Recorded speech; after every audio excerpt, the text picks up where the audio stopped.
Bismillahirrahmanirrahim.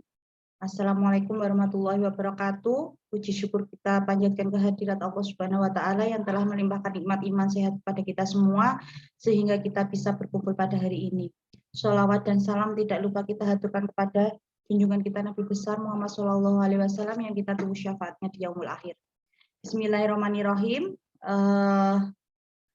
Pada hari ini perkenalkan, nama saya Dwi Ernawati, bisa dipanggil Bu Erna.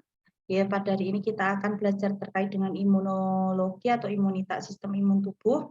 Nah, di sini nanti saya akan memaparkan terkait dengan materi, kemudian nanti kita lanjutkan dengan mengerjakan kuis, selanjutnya kita melakukan diskusi dengan platform yang kita sepakati bersama.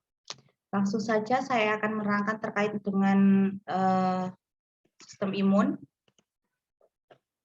Nah, sebelum ini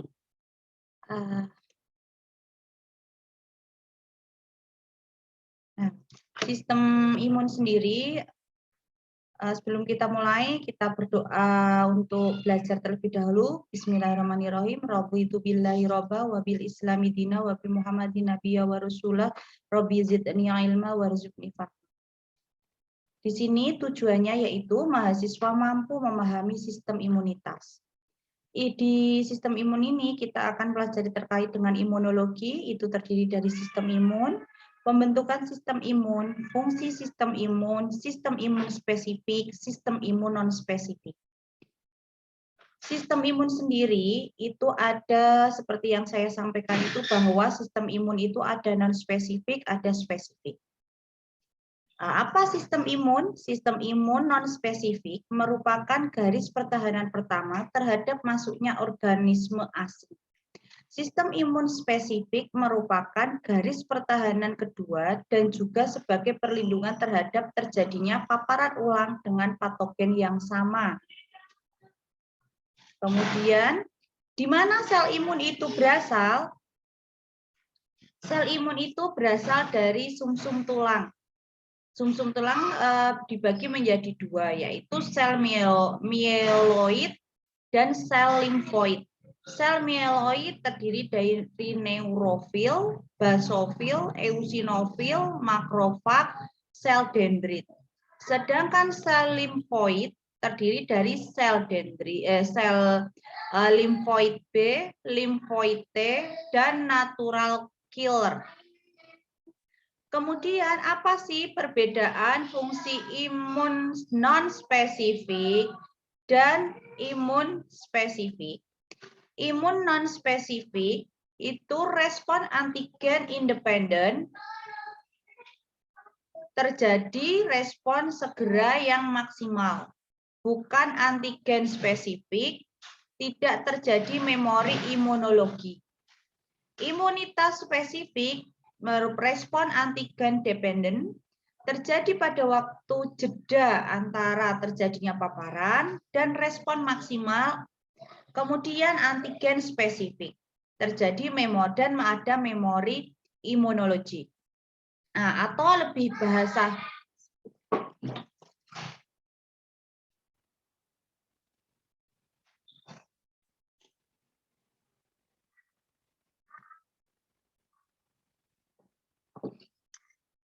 atau lebih mudahnya ketika kita memahami apa sih perbedaan imun non-spesifik dan imun spesifik. Jadi kalau imun spesifik adalah ketika tadi kan kita sebutkan bahwa itu merupakan pertahanan yang pertama, sedangkan imun spesifik adalah yang kedua. Yang dimaksud pertahanan pertama itu adalah ketika terjadinya paparan, dia yang akan melawan pertama kali. Nah, yang akan melawan pertama kali biasanya timbul seperti ciri-cirinya misalnya panas. Itu salah satu adalah imun non-spesifik yang bekerja.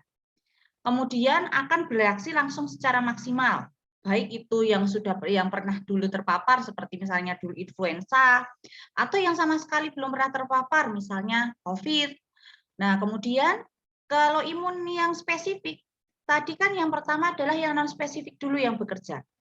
Nah, ketika ini melawan, tubuh itu akan ada respon kan, respon melawan itu kemudian ada memori bahwa ini loh penyakit ini loh yang sudah pernah menyerang Nah, itu yang akan bekerja memori itu tadi adalah imunitas spesifik yang akan merekam, mengingat, itu adalah imunitas spesifik. Nah, imunitas spesifik ini yang bekerja adalah sel yang tadi saya sampaikan, yaitu sel B atau limfosit B, limfosit T, dan natural killer. Nah, kemudian apa sih fungsi dari sistem imun? Kita mesti sudah tahu ya, biar nggak kena penyakit, Bu. Kemudian menjaga daya tahan tubuh, Bu.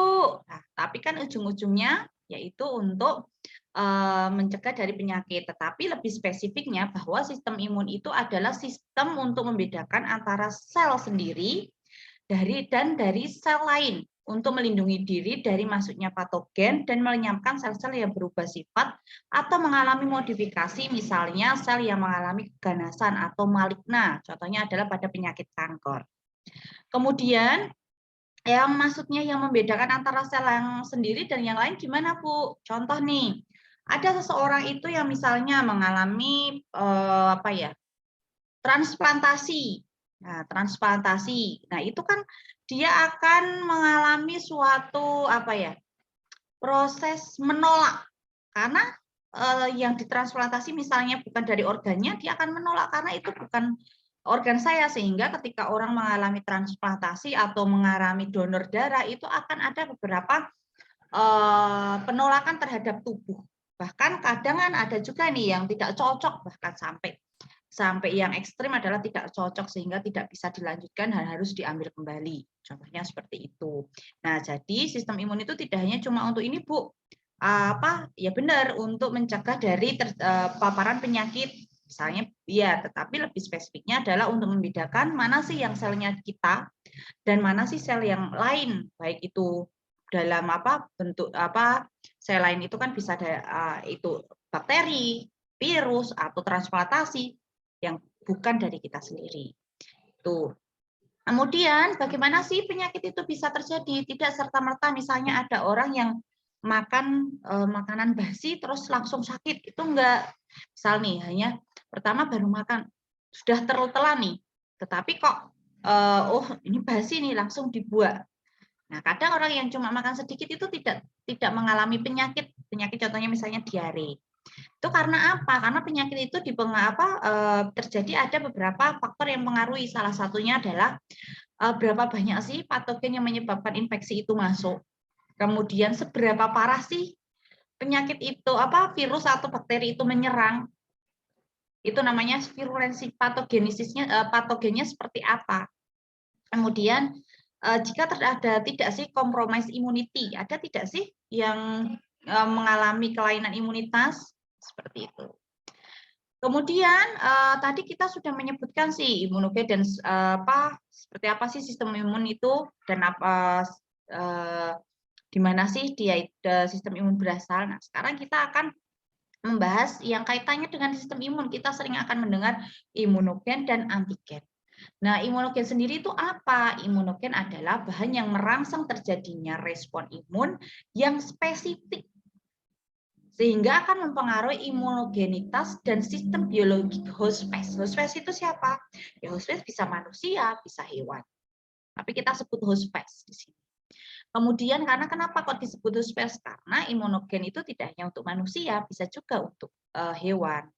Kemudian metode pemberian imunogen itu seperti apa? Imunogenitas dipengaruhi oleh dosisnya.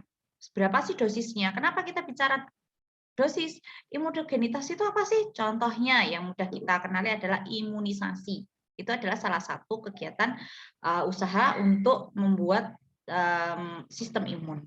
Nah, untuk membuat imunogen, sehingga ketika kita bicara bagaimana metode pemberian imunogen, itu akan menyangkut kita akan berbicara terkait dengan dosis, berapa sih banyak dosis yang diberikan, sehingga bisa terbentuk imunogenitasnya, dan bagaimana sih cara untuk memberikannya. Nah, ini kalau untuk cara yang paling efektif adalah pemberian secara subkutan. Kalau secara intravena atau intragastrik itu tidak maksimal. Seperti itu, yang paling maksimal adalah diberikan secara subkutan atau intramuskular sesuai dengan ini adalah yang rata-rata ya. Tapi juga ada kan yang diberikan secara IM Nah, itu beberapa penelitian. Jadi pemberian itu tergantung dari anjuran yang diberikan, yang sudah diteliti. Contohnya ya misalnya pemberian KB. Maaf, KB kan bukan ini. Contoh pemberian vaksin. Vaksin itu kan ada yang IM. Nah, contohnya seperti itu. Contohnya untuk vaksin HB0. Kemudian habis itu apa komponen yang menyusun imunogen? Komponen yang terbesar untuk menyusun imunogen adalah protein. Nah, tadi terkait dengan imunogen. Sekarang kita bicara terkait dengan antigen. Apa sih antigen? Antigen adalah substansi yang bereaksi terhadap produk respon imun yang spesifik. Substansi yang bereaksi terhadap produk respon imun yang spesifik. Jadi contohnya adalah swab. Pemeriksaan swab antigen itu adalah salah satu substansi yang bereaksi terhadap produk respon imun yang spesifik. Itu contohnya. Jadi kemudian kita belajar terkait dengan imunisasi. Tadi kita sudah saya singgung imunogen. Imunogen itu contohnya seperti apa sih usahanya? Yaitu terkait dengan imunisasi. Imunisasi adalah upaya mengadakan proteksi spesifik terhadap patogen dengan merangsang sistem imun untuk menghasilkan antibodi. Imunisasi itu ada dua, yaitu imunisasi pasif dan juga imunisasi aktif. Imunisasi pasif adalah dapat terjadi tanpa adanya sistem imun dan tidak terjadi paparan antigen. Atau bisa disebut secara simpelnya adalah yang terbentuk dengan alami. Contohnya seperti ketika kita dari ibu ke janin, atau kita terpapar nih, udah banyak yang sakit COVID, kemudian terbentuklah herd immunity, itu adalah imunisasi pasif, tanpa kita melakukan vaksin. Kemudian imunisasi aktif. Imunisasi dihasilkan dari tubuh yang sudah terpapar antigen. Contohnya adalah vaksinasi dan imunisasi. Kemudian, apa saja sih, mohon maaf ada tipe, apa saja vaksin yang digunakan pada imunisasi? Vaksin yang digunakan ada vaksin hidup.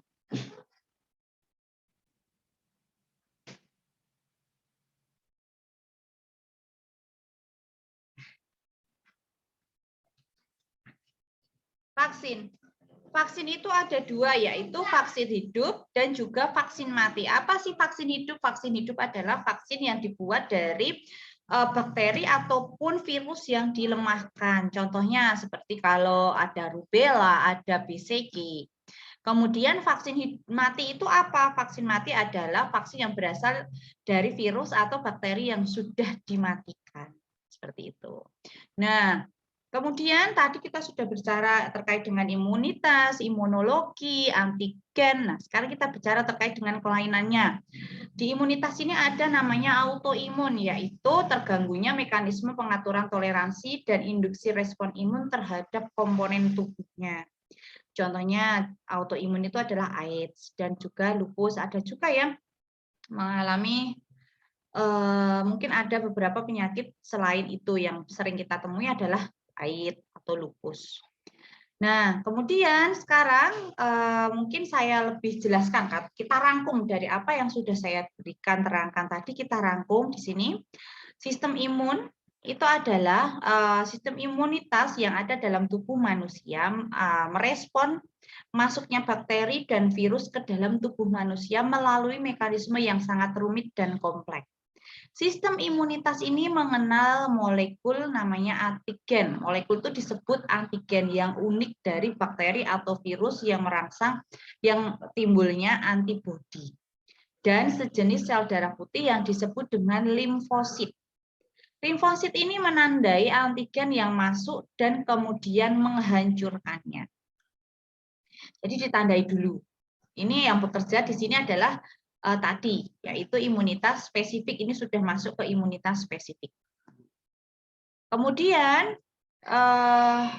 awal terjadinya proses imunitas yaitu mekanisme pertahanan tubuh untuk melawan setiap benda asing yang masuk ke dalam tubuh.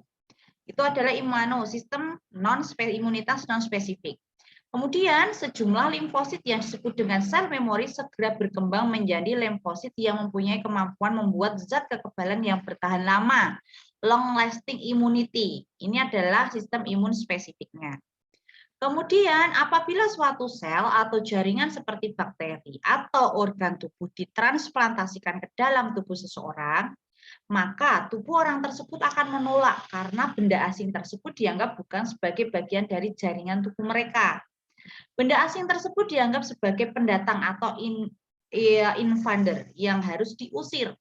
Jadi secara sederhana dapat didefinisikan kembali bahwa sistem kekebalan atau immunity system ialah mekanisme tubuh manusia untuk melawan atau mengusir benda asing yang masuk ke dalam tubuh.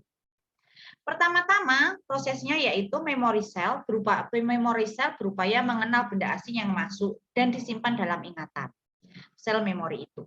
Ini disebut dengan reaksi imunitas primer atau juga bisa disebut dengan imunitas spesifik. Apabila benda asing yang sama masuk ke dalam tubuh orang tersebut untuk kedua kalinya dan seterusnya, maka sel memori ini dengan lebih cepat dan sangat efektif akan merangsang sistem imun untuk mengusir dan melawan benda asing yang sudah dikenal tersebut.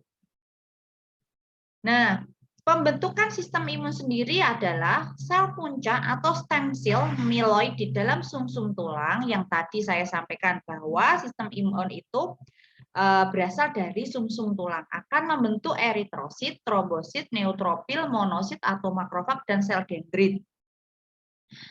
Atau sel puncak tadi kalau saya sebutkan di atas itu melosit kan. Nah, kemudian sedangkan sel puncak membentuk sel NK yaitu natural killer, sel T atau limfosit T, sel B atau limfosit B. Untuk membentuk sel T, prekursor sel T harus melakukan migrasi ke timus di mana mereka melakukan diferensiasi menjadi dua tipe yang berbeda. CD4 plus T helper cell dan CD8 plus pre-cytotoxic T cell. Mungkin ini agak nggak familiar ya, karena ini nanti kalian akan belajar di biokimia. Ini secara rumitnya, tetapi saya secara sederhananya sudah saya terangkan tadi ya. Kemudian dua tipe T helper cell diproduksi di timus, sel TH1 membentuk CD8P plus pre-cytotoxin cell melakukan diferensiasi menjadi sel T cytotoxic dan sel TH2 yang membantu sel B melakukan diferensiasi menjadi sel plasma yang mensekresi antibodi. Nah, gambarannya seperti ini. Di sini ada antigen. Antigen adalah paparan ya, paparan di sini terpapar, kemudian di sini ada CP4. Dia akan ada CD4+, di sini ada sel T penolongnya. CD4+ ada dua di sini. CD4+ itu akan mempengaruhi sel B, kemudian dari sel B ini nanti akan terbentuk antibodi yaitu dengan cara membuat atau merekam memori atau merekam dan menyimpan di memori dari sel B ini sehingga terbentuklah dia itu terkait antibodi. Contoh di sini adalah sel B ini menangkap adanya paparan dari virus A. Dan nanti sel B ini akan membentuk antibodi untuk melawan virus A, sehingga virus A ketika datang ke tubuh dia sudah akan lebih cepat bereaksi karena sudah pernah terpapar. Seperti itu. Nah, mungkin dari saya yang bisa saya sampaikan itu, kurang lebihnya saya mohon maaf. Kemudian marilah kita lanjutkan ke lensa untuk mengerjakan kuis dan juga untuk diskusi. Kurang lebihnya saya mohon maaf. Akhirul salam. Wassalamualaikum warahmatullahi wabarakatuh.